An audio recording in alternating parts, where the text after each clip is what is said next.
Praise for warware.com.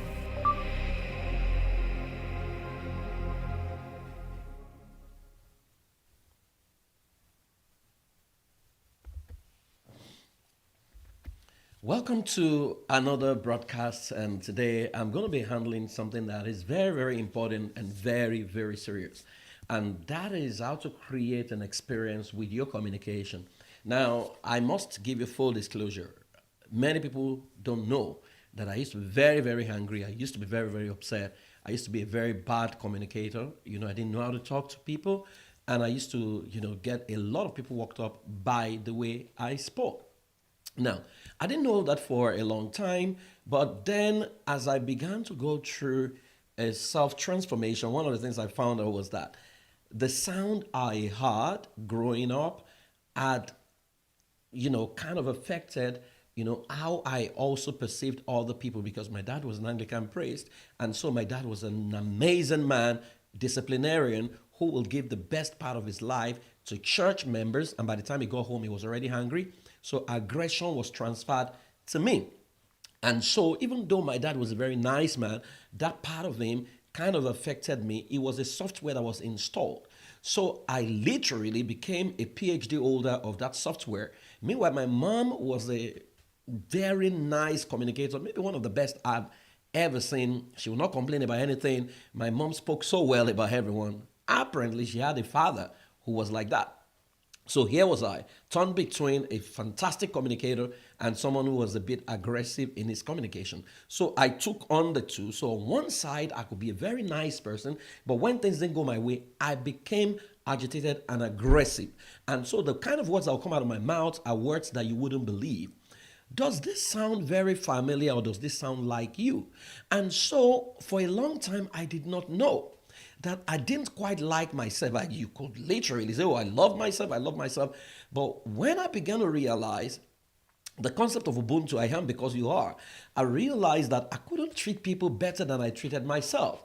And how well did I treat myself? I realized that I was very intelligent, so I never ever agree with anyone because I always saw things from a unidirectional perspective, or maybe at most two-dimensional thinking, which is right and wrong. If it's not right, it's not wrong, so everyone is wrong. So I was quick to spot what was wrong in everyone.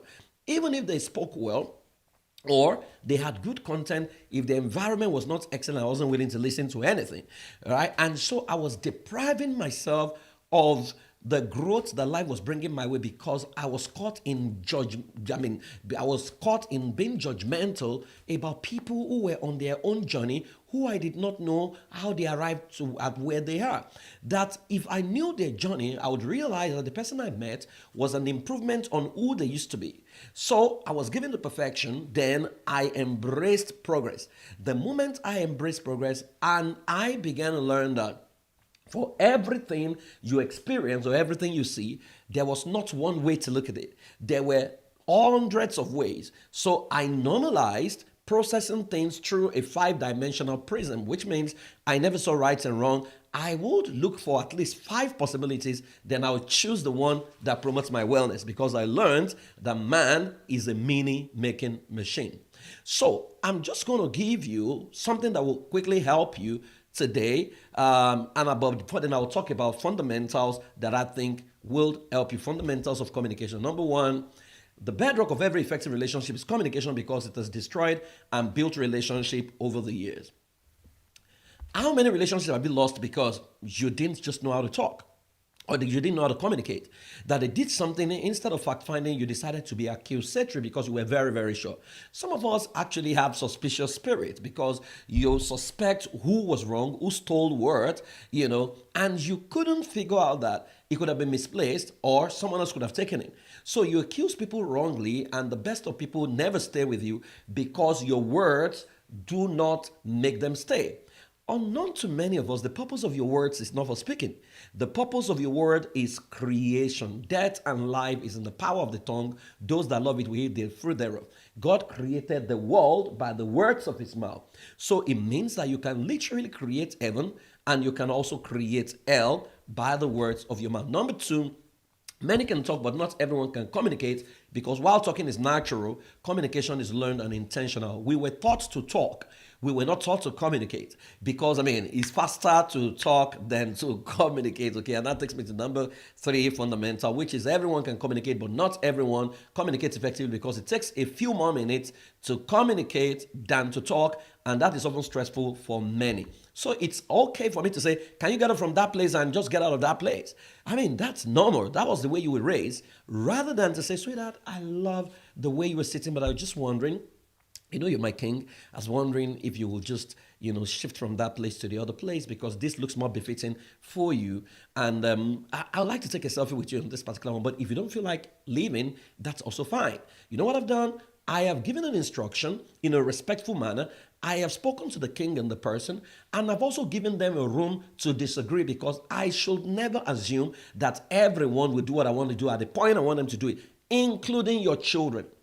Right? And so, because I'd already preempted the fact that they may not want to do that at that time, I won't be disappointed, but I will be proud that at least I've said what I needed to say without them feeling bad or them feeling less than who they really are. And that takes me to number 4, which is our communication style is often dependent on our self-image of ourselves and others because we can't communicate better than what we think of people per time.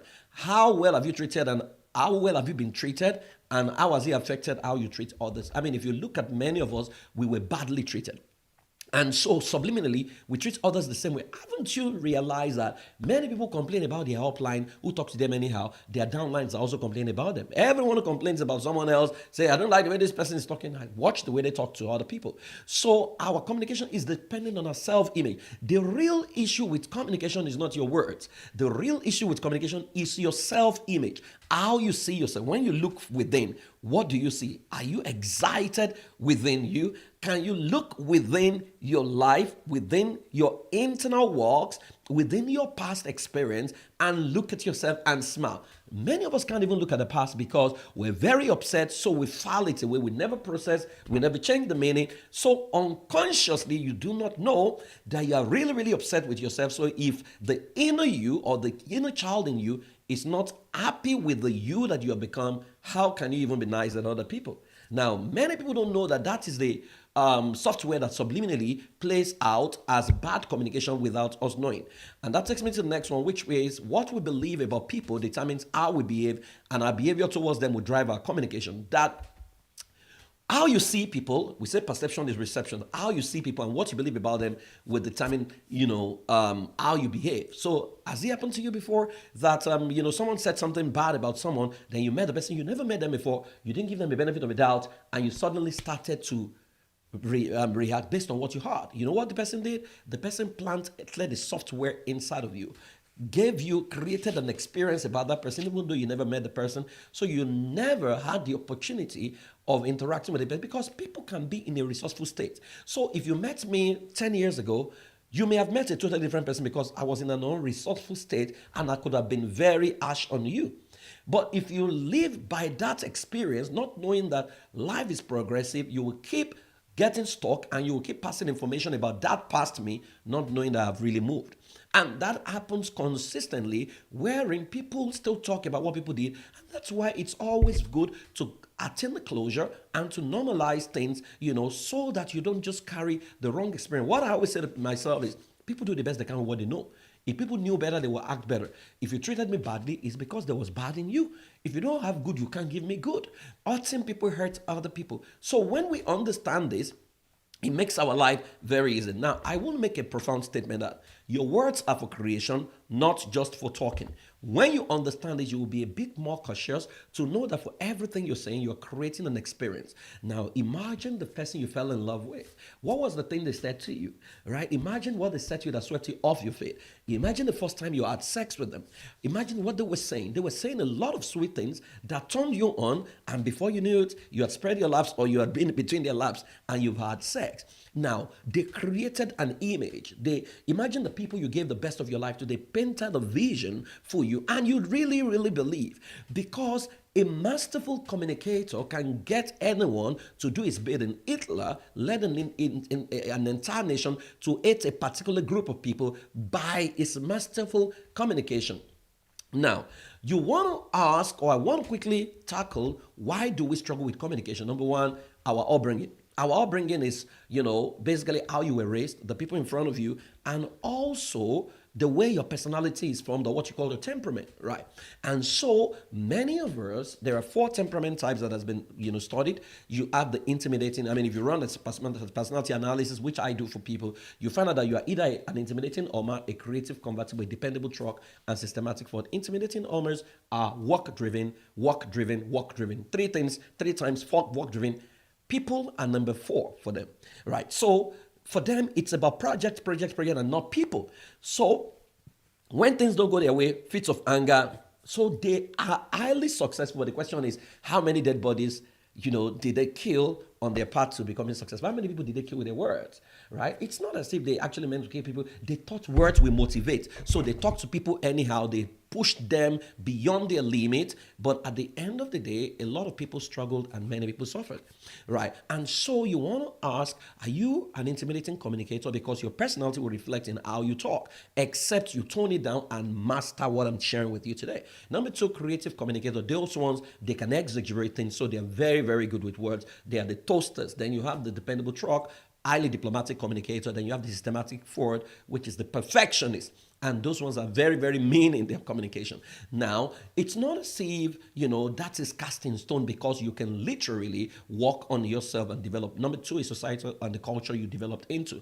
I mean, if you grew up in some cultures, you will know how to abuse people, if you're from Nigeria, we say how to yab people, because everybody abused everybody in that kind of culture, then significant emotional experience, like I said, the trauma many of us have gone through and the pain we have gone through, triggers something in you. So when we see the trigger, the program runs its course, and before we know it, we've been badly behaved with people. Think about it. How can you claim you love God and be badly behaved to people? How can you warehouse unforgiveness of what happened 10 years ago, and then you carry it and you say, no, it means nothing? So I see that all the time. I ensure that I deal with every issue and I attain closure. My mom always said that it's better to build bridges than to dig dungeons. And that takes me to the question, do you truly respect people, or you are a respecter of persons? Many of us, we don't respect people. We're just respecter of people. So when we have people that we need something from them, we defer to them. And when they're no longer useful to us, we badmouth them. So you find out that if you really respect people, you will treat them with dignity regardless of their status. Many of us look down on people. You look down on people that God is sending your way to sharpen your edge. Iron sharpens iron. Their iron coming your way, but you're looking down on them. And so the challenge you've had in your life has persisted with you and you've not been able to move on. So when you meet people, can you relate with the mighty, the low, and the middle class without even feeling that you are superior to them? Bible says, do not think highly of you more than you ought to think, right? That every human being has got something to offer you. But if you don't know how to respect, if you look at them and you think that maybe God didn't create them, or they're lower than you, or they're younger than you, or they're poorer than you, you're going to treat them anyhow. So it means you are a respecter of person. And so everyone has got the capacity to respect, because when you have the capacity to respect people who you need something from, you will know that respect is actually in you. It's just that you have chosen, or you have been conditioned to give it to the people you. So basically what you're doing is manipulation. Are we together? And that takes me to the three pillars of communication. There are three pillars in communication. Number one is trust. Number two is perception. And number three is connection. Now, when you talk about trust, if you trust people, many of us, unfortunately, so you can see the problem, your trust has been breached. You had boyfriends who disappointed you, fathers who disappointed you, mothers who disappointed you, people who disappointed you. So you don't have the capacity to trust. So when people are saying even facts, you are looking at them and you're saying, I don't believe them. I don't believe them. I don't believe. Now your belief is yours. You don't even have to believe everyone. But can you give people a benefit of doubt and listen and even process, right? And so you realize that many of us, we flee, right, instead of engaging, because we don't trust. And because we're judging everyone through the prism of the pain in our past. Number two is perception. And when it comes to perception, there are two dimensions to perception. Perception is about who am I relating with and who am I. Now, who am I is signal. That signal means everyone I engage with, what impression do I want them to have of me, and what do I want to leave them with? So you fight for that descriptive word of you per time. So for example, if you say praise is compassionate, You're going to fight for compassionate against, even when people trample on your right, you are going to stay compassionate, and your communication is going to be compassionate because you cannot afford to defeat yourself. Now, signal on the, perceptual code on the other hand is the descriptive word that governs your engagement with people. So if I say everyone I meet is a royalty, how will I talk to royalty? How would I correct royalty? If I have a dispute with royalties, I would respect even when I disagree, right? And so these are fundamentals that you need to work on within you before you can effectively master this part. And I think you need to create the two. What will be your signal and what will be your perceptual code?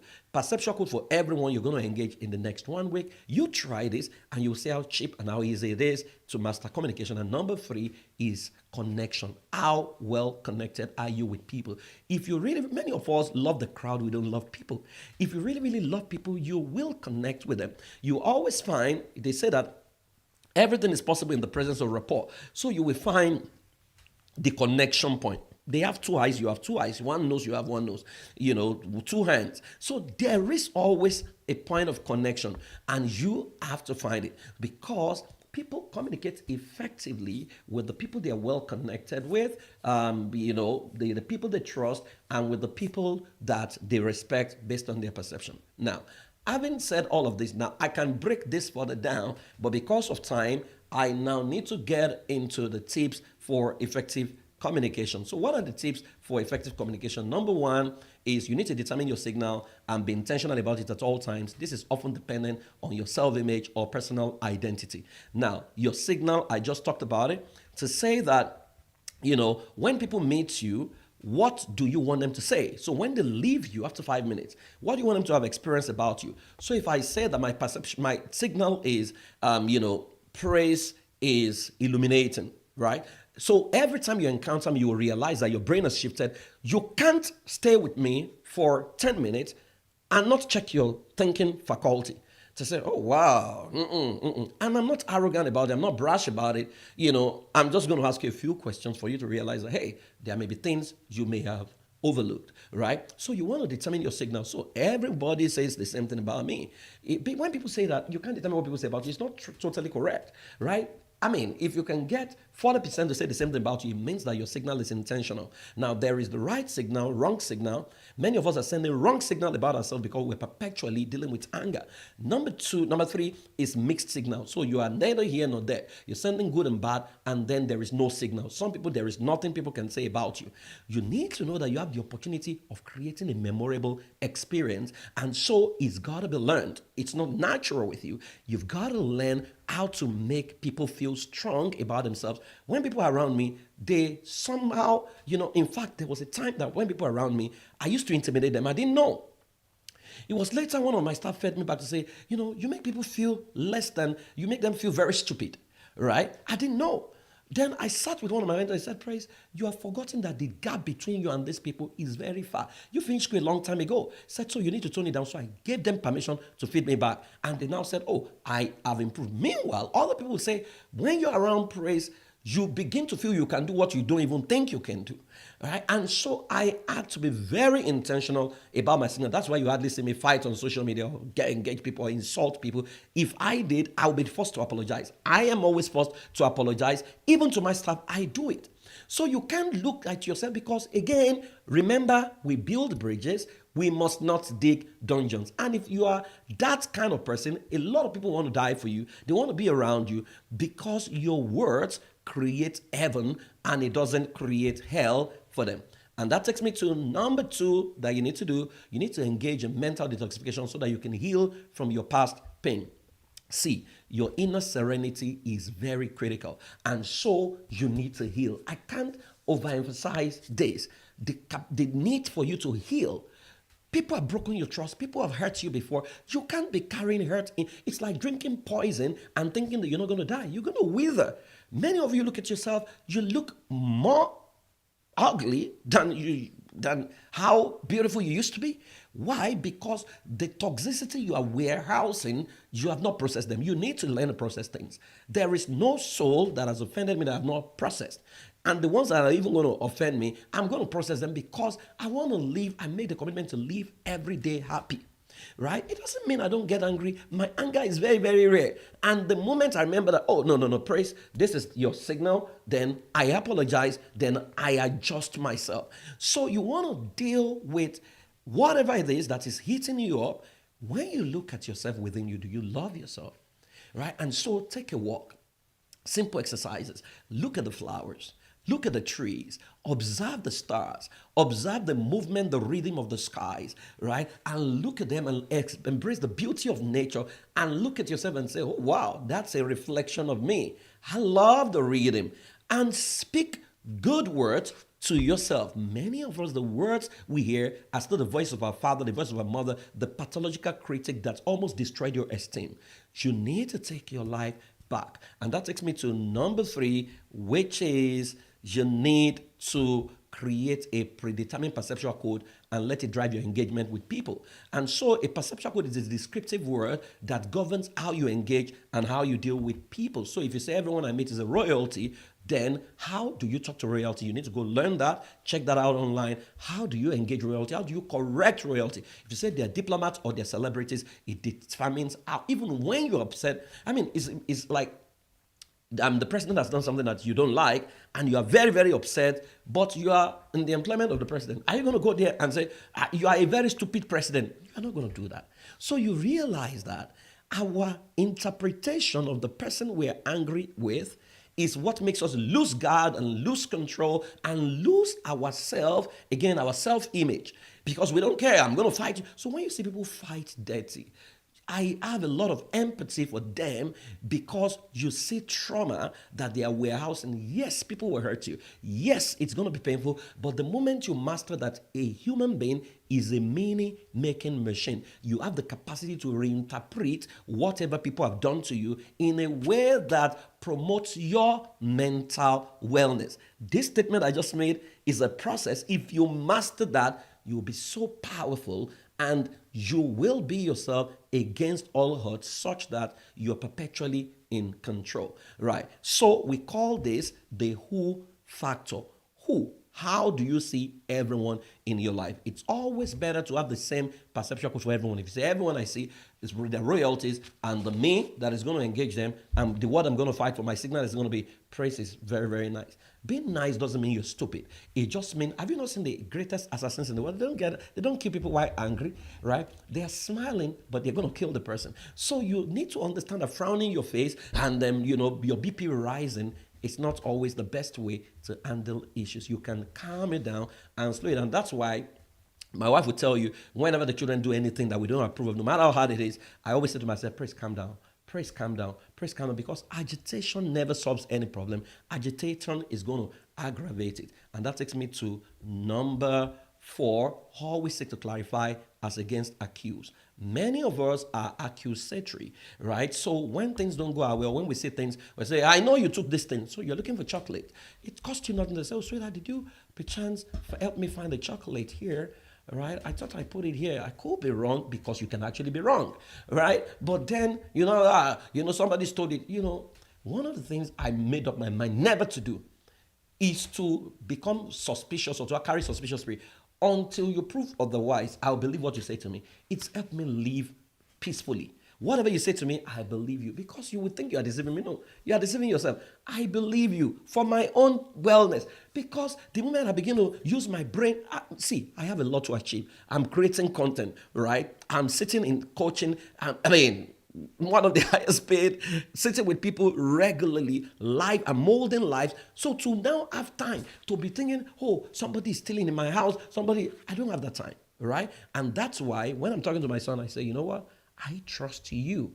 Don't break that trust. I say that to him all the time. So always seek to clarify as against accuse, right? Always ask because you can be wrong. Oh, sweetheart, I could be wrong, but I was just thinking, this is the way I see this thing, right? I could be wrong. It could be me. But please, can you help me clarify? So by the time you accuse people, they become defensive. And that's the way many of us treat our children. And so I want you to ask the people around you today to say, do you think I'm accusatory or I'm fact-finding in my communication? Whatever they say to you, I want you to put it in the group or to put it in the comment box. Let's hear what they have to say to you. And that takes me to maybe the final one, and that is practice sandwich and win. Now, sandwich is a technique that people teach a lot, and it simply means that when you want to correct someone, when you want to do something, find something praiseworthy about them. Oh, sweetheart, I just love the way you dress. That's fantastic. However, I was just thinking that this could improve, or what do you think? But overall, I just love you. I respect and I celebrate you. Now, you have passed your message, and you have, because oftentimes we feel that when people are very angry and when they are upset, you can talk to people and people can go and commit suicide. It has happened before, right? And so you want to be careful how you speak to them and how you speak about them. When we are upset about something, right? It may not, if you can't contain your anger, you can postpone. So we always say that plan what you want to say. When it's not, you are not in the right mood, postpone it, right? Then when you're in the right mood, present it and then persist playfully. So you want to ask people, or if you're in a love relationship, how best would you want me to correct you? When is the best time to correct you? That's why we create open day in every family. And even in the organization, open day is the day everybody is free to say whatever they want to say, the way they want to say it. The rule is nobody gets angry, nobody's defensive. You can't use whatever someone says against the person who said it. And if it's very significant, you need to change it. Finally, I'll say this to you. We create with our words, and the response we get from people is often the report card of what we have created with our words. There is no way you will be a master communicator and then be a fact-finding communicator that the person is going to yell at you and scream at you. But when you look at it and say, I know you took that thing, even if they were the ones who took it, the default is to lie, right, for many of them, and so they are going to attack you back. But you see, instead of attacking people, sit them down, you calm down. If your anger is burning, count 60 down to 0. Because anger is about changing your breathing pattern. And then you ask yourself, what are you angry about? Does your anger, a man's anger does not bring about the righteousness of God. So if I get angry from tomorrow, right, it's not going to undo what has happened. So if I'm going to lose control, that's why boxers are trying to get their opponents upset, because the moment you're upset, you lose control. My sister used to say to my dad, Dad, when you're hungry, can you go and look at the mirror? You try, look at the mirror when you're hungry. You realize that the rage, you look very ugly, right? And so you are totally lost control. So I know a father who got angry, lost control, and flogged the boy with a belt, and the iron bar in the belt blinded the boy. Forever, the boy will remember. Every time, what happened to your eyes? He will remember his father anchoring the wrong way. So you don't want to lose control. And so you need to calm down and say to yourself, okay, I'll talk about this later. You can sing or find someone to anchor yourself. Say between stimulus and response, there's a space. And in that space lies your freedom. Now, I love the way they dealt with a problem in Norway, the problem of prison. Right? The prison system. They realized that when they brought in prisoners and they put them in prison, every time they beat them, they went to commit the same crime. So they realized that, corporal punishment does not solve behavioral problem. So what did they do? They created a mantra that if you treat human beings like criminals, right, or if you treat human beings like animals, they will respond with the energy of beasts. If you treat human beings like human beings, they will respond back with the energy of human beings. And if you treat human beings like royalty, they will respond like royalties. Who we are is often how we treat others. And so if you look at this critically, right, and ask yourself, look at your children, how do you treat them? Are you treating them as royalties, or you are treating them as animals simply because they hurt you or your friends? Are you treating them as human beings, no matter what you say they have done? Are you treating them, because every time you say, I've not forgiven, you are going to transfer that aggression on someone who didn't even know about what they did to you. And that's why it's always good to process. So if you treat a human being like criminals, they will respond like criminals. Some of us are treating our children, our workers as criminals. The way we shout and yell at them. If we treat human beings like human beings, they will respond like human beings. If we treat human beings like royalties, they will respond like royalties. Who we are is often how we treat others. So you can't claim your royalty. Many people carry the title of royalties, but they are peasants. Look at the way they treat people. A royalty will have royal words out of them. And remember, words are for creation. Words is not just for speaking. So you want to ask yourself from today, what will be your signal within the next 1 week? And what will be your perceptual code? You try. And every time you lose control, right, pay someone, take out $10, right, and buy someone lunch that cannot pay you back. By the time you realize how many $10 you're spending, you put yourself in control and you realize that you need to fix something, but ideally, most of us, there are hurt and pain that we have not dealt with. And that is something you want to deal with. I hope this has really been helpful. And I hope you find this so useful. So go ahead and create your signal, create your perceptual code, and then look at people and ask yourself, what do I need to do? And above all, heal, heal, heal, heal, and heal. Then work out, exercise, throw a 10 minutes party every day. Just dance it out, right? And list the people that have hurt you. What did they do?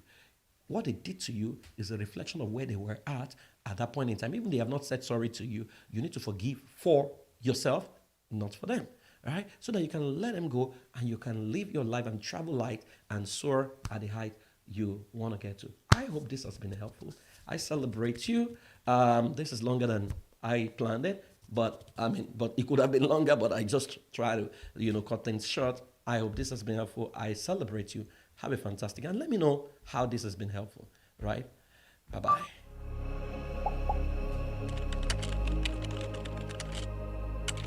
I am praying.